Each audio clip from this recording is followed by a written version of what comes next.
Molly. I'm a curious geek girl from Colombia who loves science and tech. I'm now majoring in space science and technology at Beijing University of Aeronautics and Astronautics. But aside from the study of outer space, I also love tasting foods. I've heard that China has an old saying that goes, 蓝领美酒愉景香, 一碗生来琥珀光. China has a vast and profound food culture, and today I'm going to explore it.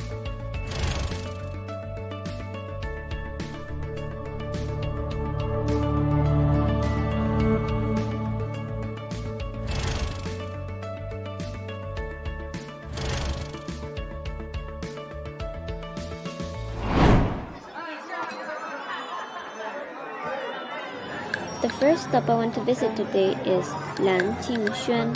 Xuan means a building characterized by openness, which was used as the name of a bookstore and a tea house in ancient times, and now it's been used as the name of a hotel and restaurant meaning elegance. The word Xuan has a beautiful sound, and it implies that the future is full of hope and beauty. Lanqingxuan is a Chinese restaurant specializing in Jiangnan cuisine, especially Huaiyang cuisine. Although this restaurant is located in Beijing, but it allows people who love food to taste the flavor of Huaiyang. Huaiyang cuisine is one of the 4 traditional Chinese cuisines. Originating from Yangzhou and Huaiyang cuisine is based on the main ingredients of rivers and lakes, supported by the top cooking skills, the best flavor and color, and the pursuit of a wonderful fit for all tastes, especially the unique concepts of harmony, refinement, purity, and newness. Before serving the table, Chinese people are used to taste the tea first, and in between the tea tasting, they talk about good things together. We drink green tea today. Green tea is the earliest tea in the history of China. It has a long history of production. Tang Dynasty China has been popular with the steaming method of manufacturing green tea, and then importing it into Japan. It has been adopted by many countries. Green tea is known as the national drink.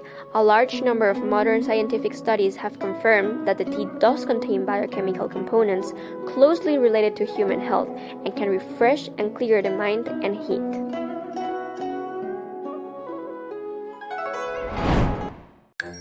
Before the main meal, there are also desserts in Chinese food. The most famous, which is the glutinous rice fruit, which is childhood memory for many children in Jiangsu and Zhejiang, where water is abundant and many villages and towns are densely populated with lotus ponds, where not only the lotus flowers can be viewed, but also the underground stems and roots of the lotus flowers can be used for practical purposes.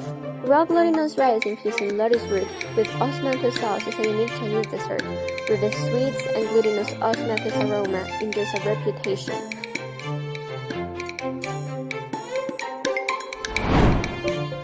Today we had a very rich entry. There was the historic Beijing dog, 88 seconds of little yellow fish, Huaiyang divine chicken, stone-pot abalone, and artisan diced beef.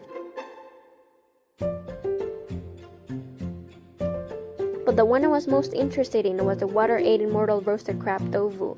Water fare is a traditional food in Jiangsu and Zhejiang regions, including water bamboo, lotus root, water celery, gravy, mushroom, water chestnut, the edible part of 8 kinds of aquatic plants. A dish contains most of the flavor of the south of the Yangtze River. In ancient times, in order to preserve this fleeting flavor, fishermen in the south of the Yangtze River steamed the hairy crabs they caught. They picked out the crab yolks and creams and preserved them. In this dish, the tender and smooth tofu is submerged in the golden and tricked crab raw broth, which is both tasty and nourishing.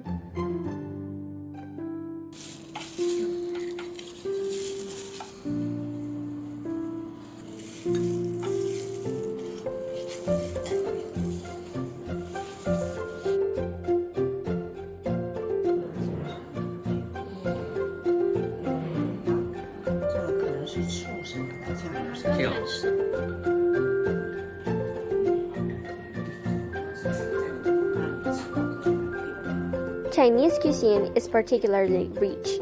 Nowadays in Beijing, there is an abundance of foreign cuisine in addition to traditional Chinese food, so my next stop was to explore a Georgian restaurant.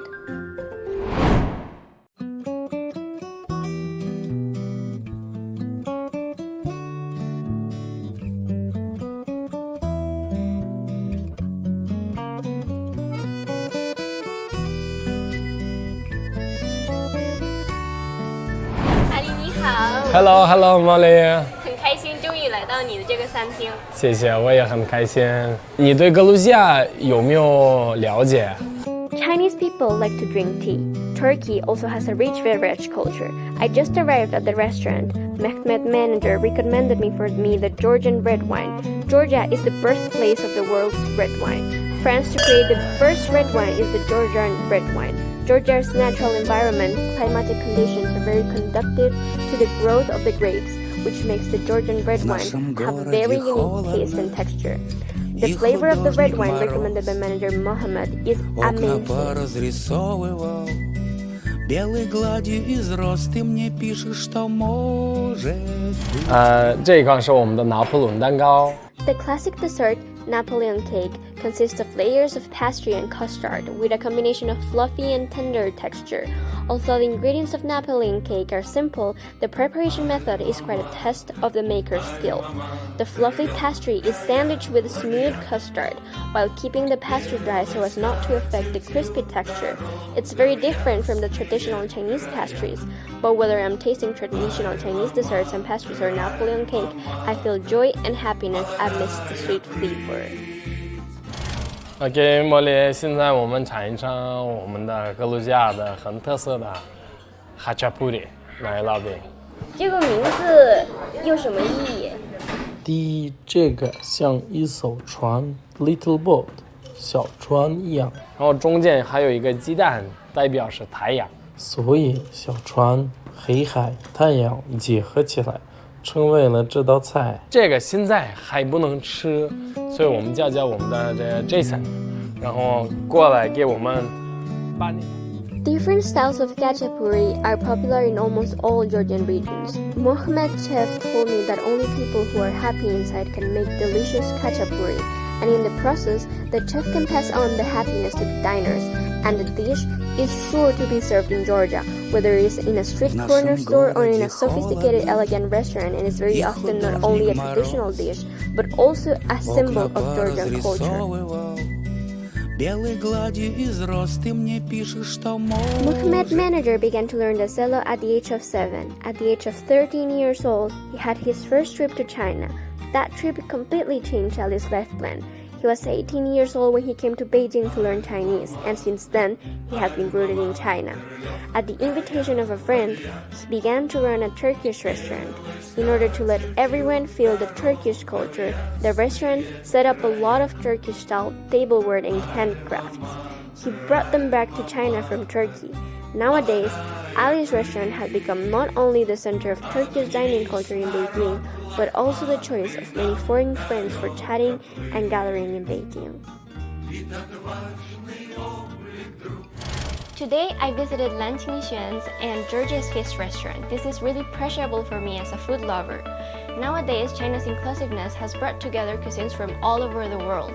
Beijing has great Cantonese, Hunan, Shandong, and Xinjiang cuisines, as well as African, American, Turkish, and Indian restaurants.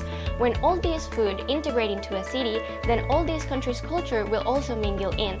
I feel not only happy to taste all these food, but also to make new friends and broaden my horizons. Here, I ask a small question. How many dishes have we tasted today in total? That's right, we tasted a total of 4 dishes.